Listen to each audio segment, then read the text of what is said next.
Welcome to Sports Extra. I'm your host Ahmed Nawaz at the latest roundup of sports today. We start off with Pakistan's second test match against the West Indies that starts from 25th onwards. Same place, Multan of course.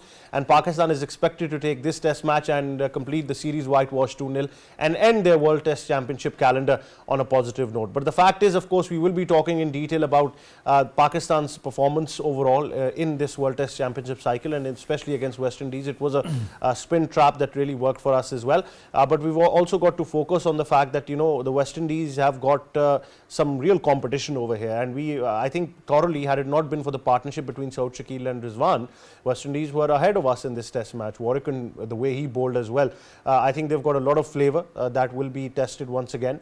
It's going to be an exciting second test match that we're looking forward to as well. In today's update, of course, the West Indies team held their practice session at the Multan Stadium as well.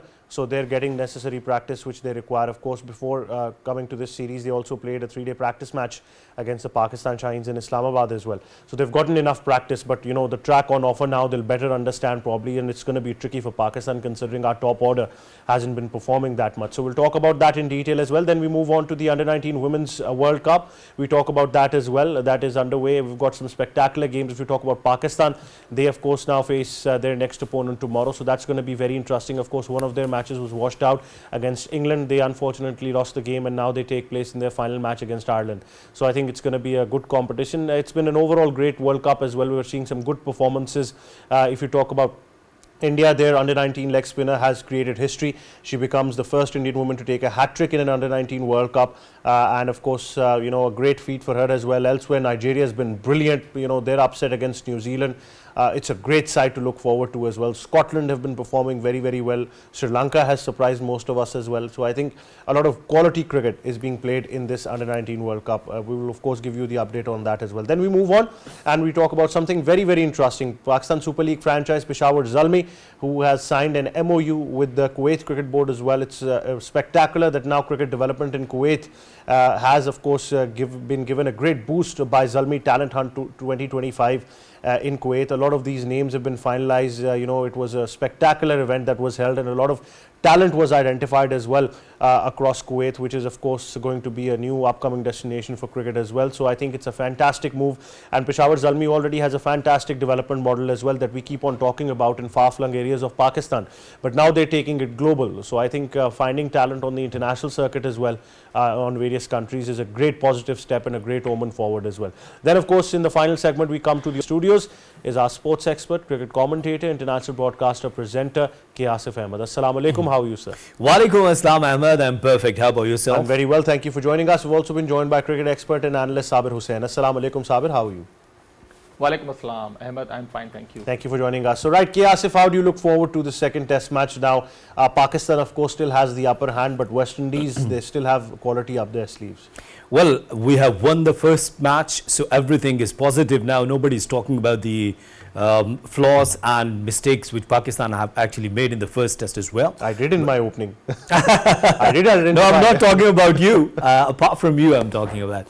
Well, actually, see, the most important thing is that once again, we're expecting the same surface, a heaven for the spin bowlers, and of course that the spinners, they're enjoying. Sajid Khan, Noman, Abrar, everybody was on song, and they have performed so well.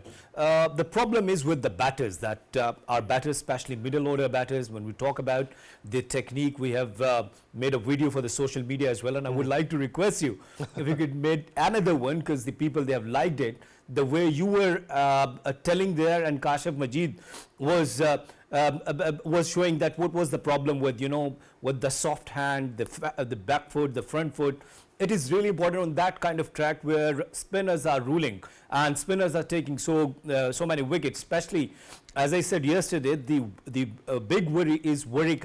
The way he has bowled, his spin, his straighter one, his armour deliveries created trouble for the Pakistani batters. Shan Masood scored a 50, so I think that he gained some form, he gained some confidence. Herrera has started well, but of course, you know that he has performed so well in domestic cricket, averaging more than 50. So when we have given him a chance, I want him to give more chances and give him and then make your future plan as well, that this guy is in our future plans, because you know that Saim Ayub still struggling. is not sure. We aren't sure that either he'll be the part of Champions Trophy or not, because once again the news is coming that if Saim Ayub is not there, then of course Fakhar Zaman will join in white ball cricket. But of course when we talk about the red ball cricket, Fakhar Zaman is not in our plans.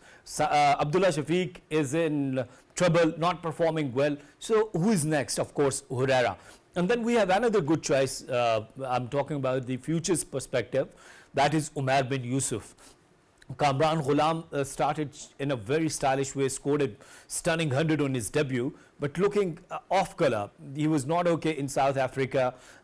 He was struggling, especially in swinging deliveries. So you know that when they are playing international cricket, now we could talk about their mistakes as well. So Kamran Ghulam will have to gather his strength back, because he's so good with the straight bat, which is his classes actually. And rest, Saud Shakil played a stunner, and I think that we got a very good batter in the middle order, and that is Saud Shakil. Rest, I'm happy that Pakistan have won the match, but once again Ahmed, finishing on number 7 and finishing on a positive note maybe bring some positive energy for the upcoming World Test Championship. Well, certainly you need to focus on that and prepare for that and treat it as a championship. We want Pakistan to play that final at Lords. I mean, that should be on your priority list instead of just treating it as a normal test series or a side tournament. But considering the second test match, Sabir, what would you like to highlight? In the second test match, Pakistan obviously will stick with the same team, but I mean, good to see that Pakistan basically won the first test match. I mean, it was kind of expected from Pakistan team, because the way they beat England on the same ground, Multan. But they basically disappointed us in South Africa. They should have played well, because they had an upper hand, they had a wonderful confidence as well. But I mean, good to see there are a couple of useful contribution from individuals, I would say, not as a team. But I mean, Sajid Khan, we expected something, he delivered. Noman Ali as well.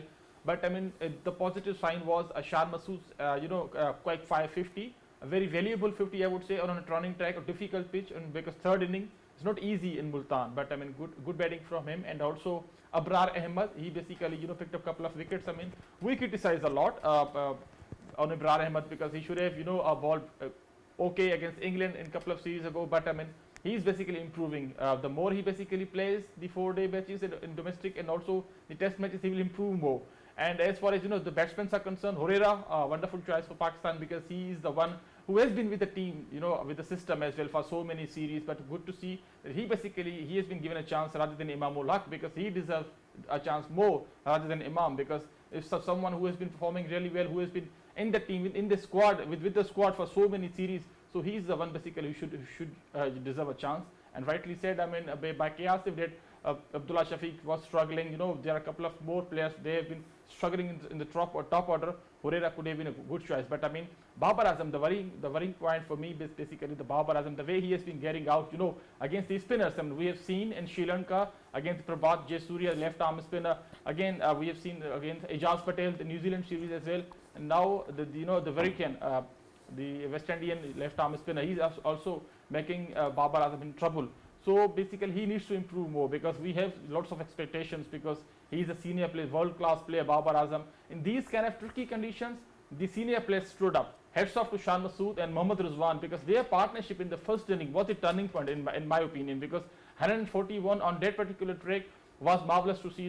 Some couple of senior guys basically performed, and in the fourth inning, the utilization of couple of overs by Salman Ali Agha, because he needs to understand he has been performing wonderfully well with the tail enders in the past as well. But I mean, he basically needs to rotate the strike more, I would say, because he has to take the strike more, I would say, rather than giving strike to some other bowlers. We have seen Khurram Shehzad as well, Mir Hamza in South Africa. But I mean, Kamran Ghulam, yes, he has started really well against England. We have seen the century in the debut, but against South Africa, he was a bit off color. Yes, I agree with Asif. He needs to focus on his batting and technicalities rather than copying something like Steven Smith. But I mean, good for him basically. But we, as a fan, basically we want him to perform, because we have seen their performances, his performances in the domestic circuit for so many years. So these are home conditions basically.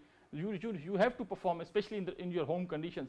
Technically, you are good, like Abdullah Shafiq. He has been technically wonderful player, but psychological, there are a couple of issues with Abdullah Shafiq. That is the reason he's out of the team. Well, but Sabir, the bigger question then comes at Shan Masood's quick fire 50, and he scored a good enough 100 in South Africa as well.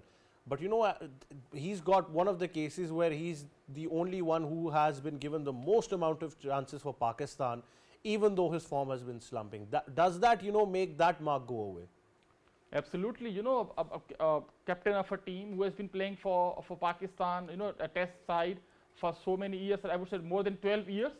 He made his debut way back in 2013-14, but he is the captain now. He is a senior player. He has been playing so many leagues, I would say, like domestic cricket in Pakistan, also county cricket in England as well. So having an average of 30, 29 something is not acceptable, because is a test player, the kind of experience you are having, the kind of matches you have played, you should have the average of more than 45, like Babar Azam, like Virat Kohli, the kind of time you have consumed. And captaincy skills, yes, he has been doing okay, but there are a couple of matches we should have won. A couple of matches in Australia last year, and one test match against South Africa as well. So there are little things. I mean, he needs to understand. He needs to utilize his skills as far as the captaincy is concerned. His individual performance is not up to the mark. Yes, he has made a 50 in the second inning. He made 150 plus, against South Africa, but on a losing cause. Good for him. But what about for the team? You have to have some kind of contribution which must be on the winning cause. So that is the thing we basically want from Shan Masood. And the next WT cycle, PCB has to decide if whether you are going with Shan Masood or you have to have some new captain, because you have 6 home test matches in Pakistan. Then you have to have a couple of test matches against Bangladesh, against Sri Lanka, then in England as well.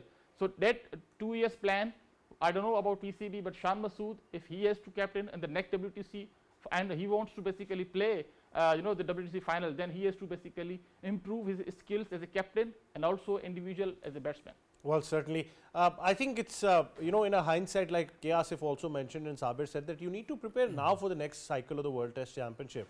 And it's very important that you analyze something as well. But, Asif, if you've decided that for home conditions we're going to make pitches like these, then numbers will really matter smartly. Because on another platform, we're having this discussion that, for example, a guy like Hurera, this is a pitch where Babar Azam was struggling. So, I mean, it's very difficult to bat on a surface like this. And it will take some time for a domestic youngster to come and perform on pitches like this. So don't ignore him on the basis that he doesn't perform, because we're very obsessed with numbers. If a spinner is taking wickets, like for example, Abrar took a couple of wickets, so easily we'll say he's a world-class spinner, although it's not the case right now. So, give them time. Rightly said. Ahmed, 2 things, that we're obsessed for the victory and numbers both. The second thing is that, as I said earlier, that if you talk about the numbers, so see his numbers in the first class, see his stats, his averages, each and everything is perfect. The Babar Azam, why Babar Azam was struggling, that we had a chat about Virat Kohli. Yeah. He was struggling on 4th stump. And we have watched in the Border Gavaskar Trophy that he was extremely exposed on that area. Even, after a stunning career, after a stellar career, if you see that once again that he has this problem. Same with the Babar Azam. Steals, he was bowling on the one area, that is the 4th stump. And not only Babar Azam, but some other batters, they were struggling. Yes. And Shan Masood has the same problem, that very lazy over the ball. And as Kashif Bhai was describing, he doesn't know that either I would have to go to front or back. He used to stuck on one position, that is front foot.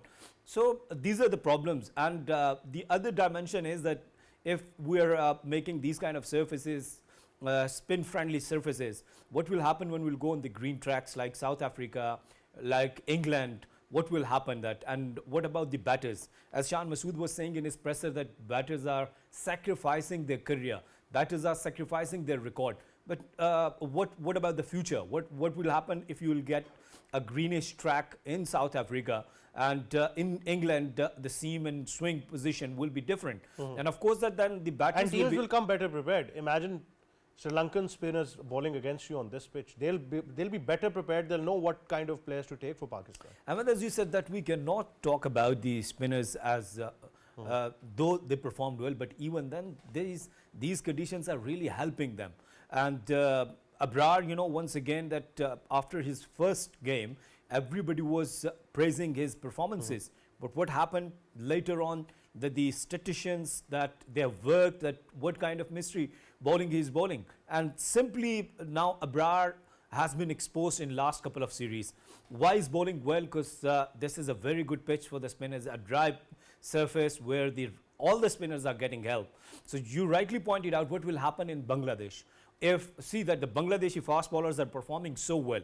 Nahid Rana, he was here, he's a sensation, he's the part of Pakistan Super League as well. So if their bowlers, if their youngsters, they're performing so well at Rawalpindi Cricket Stadium, even he performed well in India, though they lost in India, but you cannot rule out their good performances, especially when we talk about their pace battery. So Pakistan is lacking there, and we do not have any planning, isn't it? Well, certainly. I think, it really needs to be thought out of this strategy as well, of how, you need to take certain names forward as well. But at the same time, if you want to increase your pool of test players as well, Pakistan's got a very less share of test cricket. So that also hampers our chances as well. Now, after this, it's almost in October when Pakistan travels to Bangladesh, and then they host South Africa the very next month. So there's still test cricket on offer, but it's got a huge gap in between as well. But that's where, the big question, Sabir, comes about creating diversity in Pakistan as well. Multan can be labelled as a spin track. Maybe you can move on to Hyderabad, you can move on to Same as Rawalpindi, Faisalabad, Sialkot, develop more test centres and, different kinds of pitches over there as well. Absolutely. This is what we have been, talking about for so many years. I mean, the test matches, in every match, I would say, must be going to everywhere in Punjab and Sindh, KPK as well. Look, I mean, we used to have, a wonderful ground, Sheikhupura, Gujranwala, Sialkot. Lots of talent came from Sialkot.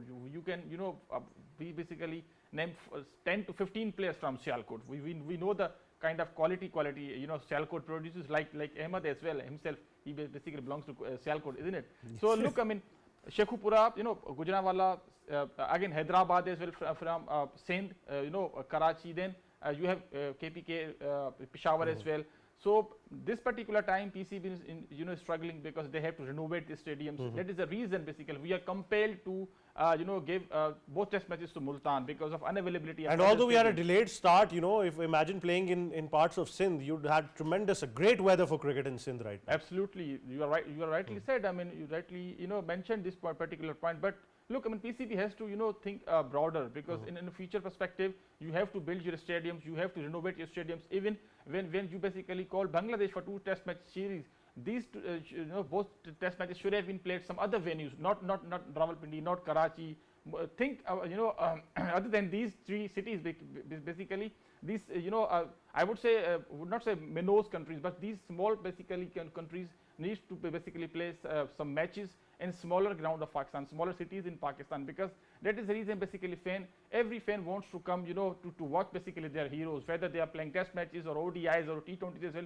Look, I mean, the kind of, Champions Cup basically was held in Faisalabad. So much crowd was coming. So that is the reason basically we want to, appreciate the role of, Mohsen Naqvi, the way he has been, renovating the stadiums. But what about the previous, PCB heads and chairmen as well? Accountability must be there. But I mean, look, I mean, in the coming future, the 4 to 5 stadiums must be ready for especially for the test matches, because we have 6 to 7 test matches in your home conditions. So not against the bigger teams like South Africa, sorry, not against Australia or England as well, but against Bangladesh, against West Indies or against New Zealand, you can have some other venues. So if you have other venues, then you have to have some more skillful bowlers. Like, I mean, look, I mean, in Multan, yes, you have been winning the test matches with the help of spinners, but on the other venues, you have to develop kind of some pitches, fast bowling pitches as well, some batting tracks as well. So on the home conditions, try to get the advantage. So on home conditions, you basically develop your heroes, national heroes as well. Some local players will be performing. It is very difficult basically to throw your players in South African conditions, in New Zealand conditions. They will struggle, and we have seen lots of careers has been damaged because of the some extreme difficult conditions. Well, a lot of careers have been saved as well at the same time. It's been very mixed over there. But Asif, the 2 impacts of developing more test centres. One of them is purely cricket, that region, that area is going to get a lot of cricket. The second is also the economic impact as well, with the number of jobs and everything that is created alongside a stadium as well. Whenever there's a test match, the whole area, the markets, everything gets a big Even boost. the entire city. Absolutely financial boost as well, travel, tourism, everything. So, and like I said, that it's not, you know, something that you need to develop from scratch. You already have venues. All they need is rehabilitation, reconstruction, basically. Ahmed, very important point that let's talk and start from your city, Sialkot, that a brilliant stadium is there. And I do remember, if you talk about before 5-6 years, the Qaid-e-Azam Trophy was happening there, same as Gujranwala. I went there. It's a, you know, the master blaster batter Sachin Tendulkar, his debut is at Gujranwala. And now I hardly see that Pakistan versus Zimbabwe was the last game in 1999 or 2000. It happened in Gujranwala. And after that, nothing is happening there. There's a Only stadium table in cricket and some of the yes. leagues. We've got Shekhupura, Yeah. like you mentioned, Wasim Gujranwala, Akram's 450 Bahawalpur. in Shekhupura. Yes, against Shekhupura, Zimbabwe. Shekhupura, Hyderabad, then and Aptabad as well. A number of stadiums that exist. And the Hyderabad. Aptabad, if you Mirpur see- as well. Yes, Mirpur also has a stadium. Ahmed, if you see the Aptabad cricket ground, I went there for commentary. It's a beautiful view, and the outfield is lush. The pitch is very helping and supporting, not only for the spinner, for the fast bowler, especially the conditions. So I think that you could build all of these stadiums, and then we could get talent. Why we're not getting good talent in the fast bowling? Because hardly this season we have heard that the tracks are really helpful for the fast bowlers. From last 5-6 years, we are observing that the tracks are only helping to the batters, and that's why the batters are scoring well, but we're not getting good fast bowlers. So I think Pakistan Cricket Board, and I reckon that Mohsin Naqvi is working on that. I remember the first class season of 2008-9, and at that time, you know, post 9-10 as well. So one of our players from our club was playing first class cricket for Islamabad. So whenever we had a chance to meet him, he used to tell us that, you know, now we're going to Sialkot, it's going to be a quick track. Before that, he'd tell us that he's going somewhere else where the fast bowler won't be that helpful, they need spinners. So there was so much diversity which you can create, and I think that then you'll have batters and bowlers who are equipped for every situation that they play in. Ahmed, we have a tremendous test center, that is our Babna Stadium. What is happening? No cricket from last decade, I think. Yes, we do understand that the international sides are not traveling. Yes, we do understand the problem was security. But now the things are getting better. And the international teams, they're traveling throughout the Pakistan. They're playing at Karachi, they're playing at Lahore, they're playing at Multan, at Rawalpindi. I think now Pakistan Cricket Board should focus on our Babna Stadium as well, because the security is getting better, and of course that the Pakistani nation have given so many sacrifices for this, for the peace of the world. Certainly. So we I would like to request from this platform to the ICC should admire the sacrifices of Pakistanis. Absolutely. Well, I think at that note as well, I think every fan in every city deserves to see cricket in their own home ground. That is also something that they deserve. But thank you very much, K. Asif and Sabir, for joining us. On that note, we go towards a short break. When we come back, we've got lots more. Stay tuned to Sports Extra.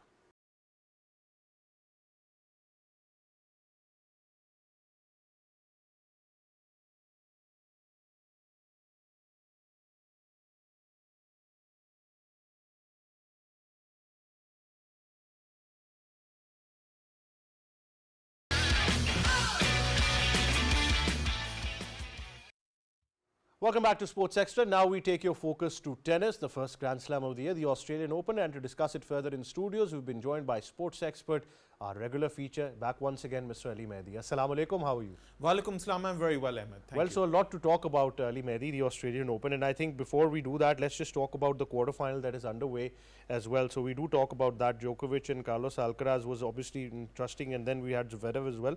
But then again, you know, how are you seeing this? Because a lot is being said about the current developments in tennis. Look, if you talk about the current developments in tennis, then you're talking about the veteran, the GOAT, the 24 Grand Slam time champion in the form of Novak Djokovic. He's won this tournament 10 times. He's the GOAT of Australia. Nobody's even close to him. He's one of the only players to have double digits when it comes to Grand Slam. So he loves Australia. Australia loves him. This court is like water to him, and, you know, duck to water when he plays over there. And he's been absolutely brilliant over the years. But look, age catches up to everybody. We've seen it in the past, you know, the greats like the Rafael Nadals, the Roger Federers, you know, age has actually caught up with them and they eventually retired. And age is also obviously coming to Novak Djokovic. He isn't the favorite like he used to be. He's the seventh seed, but still, nevertheless, because of that It was the first set to Alcaraz, and then he made a comeback as well. Yeah, if you talk about the match today against Alcaraz, we knew it was a blockbuster. But look, there's a history with these matches, you know. Djokovic won the first one in Roland Garros 2 years ago, but then the last three have been matches on a knife edge. We'll have to see who wins. Absolutely, and I think Alcaraz is making him run for every point, so that's very pertinent right now.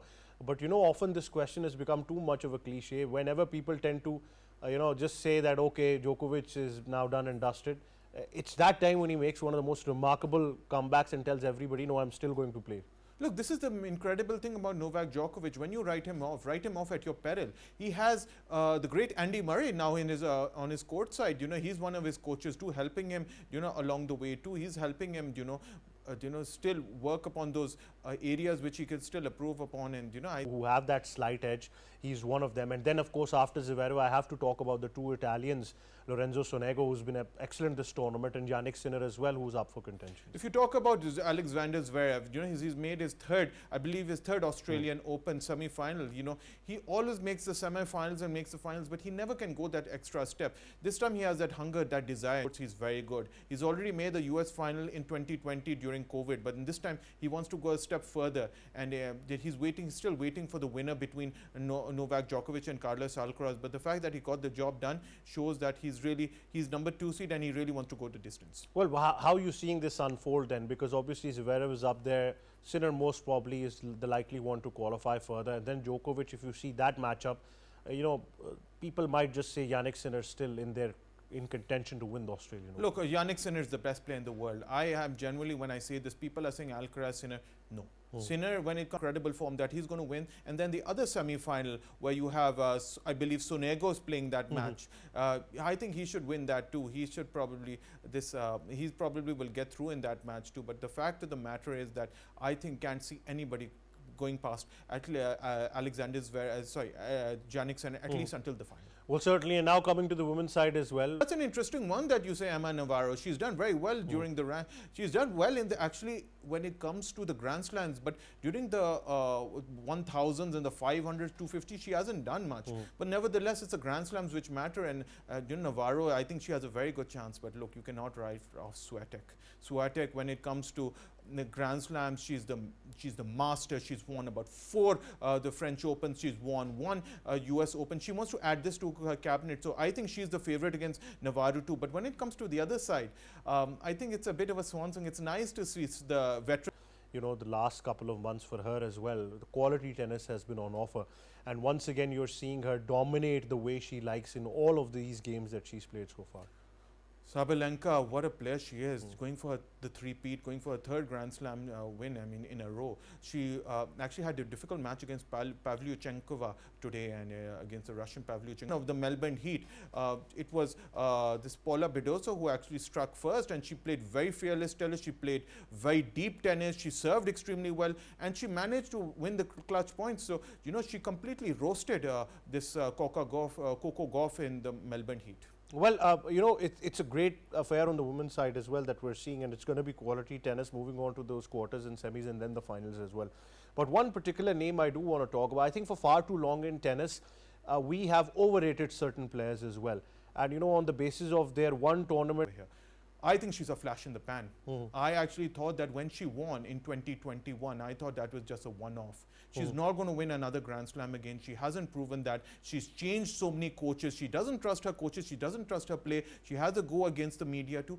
Look, you know, you win that Grand Slam, you have to develop on that. You have to work your way on that, you know.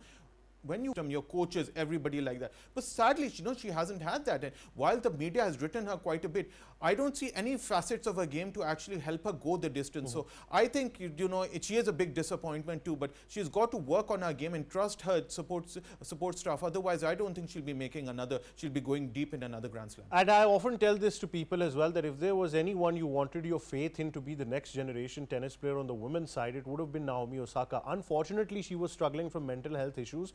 Otherwise, she was the actual name to talk about. Look, Naomi Osaka has done incredibly well. 4 Grand Slam, 2 Australian, and she won a Grand Slam. And after that, she won, made about 3 Grand Slam finals. So look, it's very much done, but it actually does have the women's body is such that it does actually takes its toll. But the fact of the matter, I think she will get there. She had some mental health issues, but I think going forward, you can expect her to make some deep runs in Grand Slams and 500s and 1000s. Well, absolutely. But some time for these guys to make a name for themselves. Look, it's going to take, don't think there's any comparison. We were very blessed and very lucky to see the Nadal, Federer, Djokovic, Murray, sort of rivalry, especially Federer and Nadal.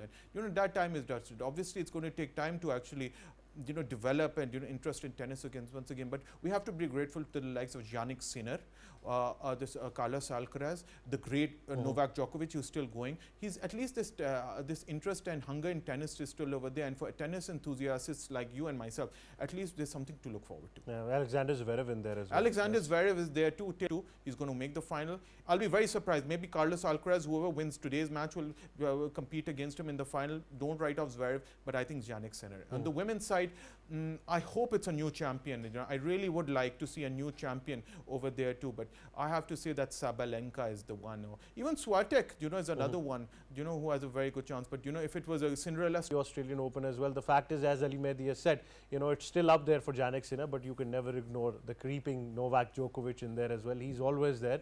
And this Australian Open is a special one for him as well, considering what happened last time in COVID when he refused to travel, citing vaccination concerns. But that being said, that wraps up Sports Extra. From me and the entire team, it's goodbye for now.